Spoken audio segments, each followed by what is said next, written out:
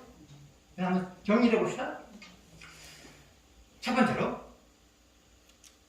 하나님이 다윗을 보호해 주시는 일이에요. 다윗을 보호해 주신 일이에요. 다윗은 13년 동안 살해당할 위험을 안고 살았죠. 13년 동안 살해당할 위험을 안고 살았죠. 사울에 의해서요. 그때 다윗이 뭐라고 기도했을까요? 나 좀 살려주세요 라고 기도했겠죠. 근데 살려주셨죠. 하나님 살려주셨죠. 또 두 번째 기도 제목은 무엇이었느냐? 전쟁에서 이기게 하는 거였어요. 다윗은 왕이 된 이후에 수많은 전쟁을 했죠. 전쟁을 할 때 지기도 하고 이길 수도 있는 거잖아요. 근데 뭐라고 기도했을 것 같아요? 항상 이기게 해주십시오. 이렇게 기도했겠죠. 근데 하나님께서 그의 기도를 들으셔서 항상 이겼죠.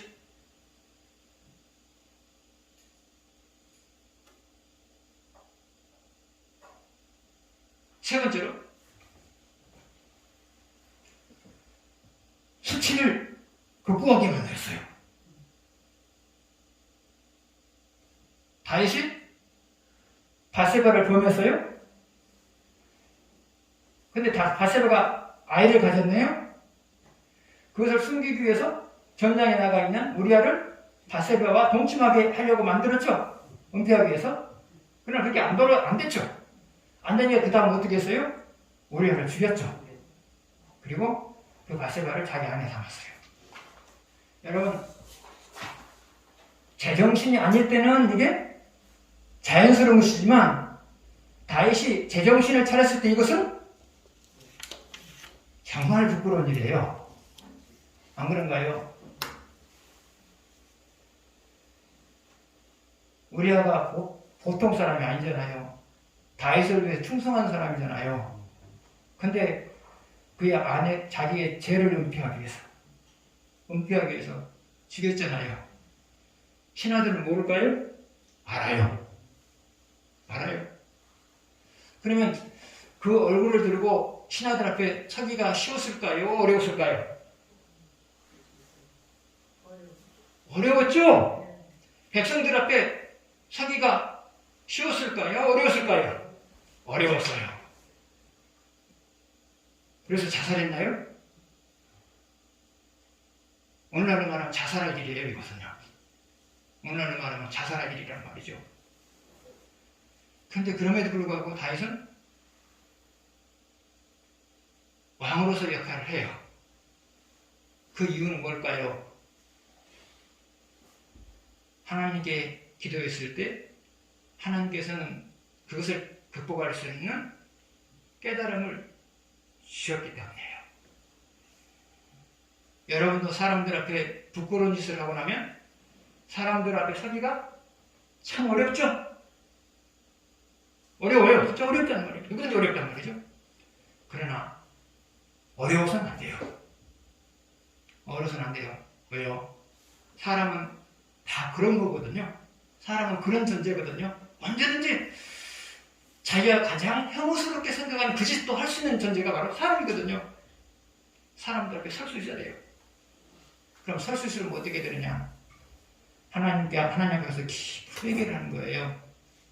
깊은 회개를 하는 거고요. 깊은 회개를 하는 거예요. 그러면서 또 상대방이 상처를 받았으면 그 사람이 사과하는 거고요. 그러면서 깊은 기도를 하다 보면 하나님이 그것을 극복해낼 수 있는 깨달음을 주세요. 그러면 설 수 있는 것이고요. 그런 깨달음을 얻지 못하면 못 서는 거예요. 사람 다 사람이잖아요. 다윗은 사람들 앞에, 신하들 앞에, 백성들 앞에 설 수 없는 사람이었어요. 그러나 섰어요. 왜 섰어요? 많은 회개 속에서 기도할 때 하나님께서 설 수 있는 깨달음을 주셨기 때문에 선 거예요. 그래서 여러분도 그러셔야 돼요. 살다 보면 실수해요. 실수한단 말이죠. 큰 실수한단 말이죠. 그랬을 때 회개하면서 그것을 극복할 수 있는 깨달음을 달라고 기도하셔야 돼요. 그러시면 다시 일어설 수 있어요. 저는 이제 다른 것보다도 이게 참 많이 마음이 닿았어요. 다윗은 정말로 일어설 수 없는 상황에서 일어섰다. 왜 일어섰을까? 회개하면서 기도할 때 하나님께서 일어설 수 있는 깨달음을 주셨으니까 설 수 있었겠다. 그 생각을 하면서 나도 앞으로 실수해도 너무 그것에 매여서 익숙해지는 말자. 물론 나의 실수로 인해서 상처받은 사람이 있다면 물론 사과를 해야 되겠죠. 그래서 여러분 실수하면 실수한 거 속상하게 하세요. 그러나 그것 때문에 여러분이 매몰되어 버리면 안 돼요. 회개하면서 사과할 것이 있으면 사과하면서 그러면서 하나님의 도우심을 받아서 그래서 극복하시기 바랍니다. 아멘.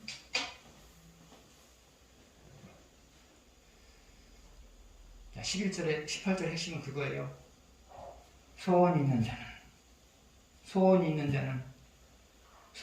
자는 죄가 없어야 된다. 이게 핵심이에요. 근데 보편적으로 사람들은 하나님 앞에 지은 죄는 중하게 여겨요. 그러나 사람 앞에 지은 죄는 가볍게 여겨요. 그래서는 안 돼요. 하나님 앞에 지은 죄나 사람 앞에 지은 죄나 똑같이 중요해. 똑같이 무겁단 말이죠.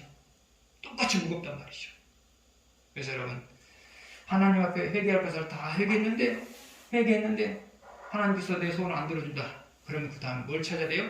내가 혹시 사람 앞에 잘못한 것이 없는가? 여러분이 이것을 찾으셔야 돼요.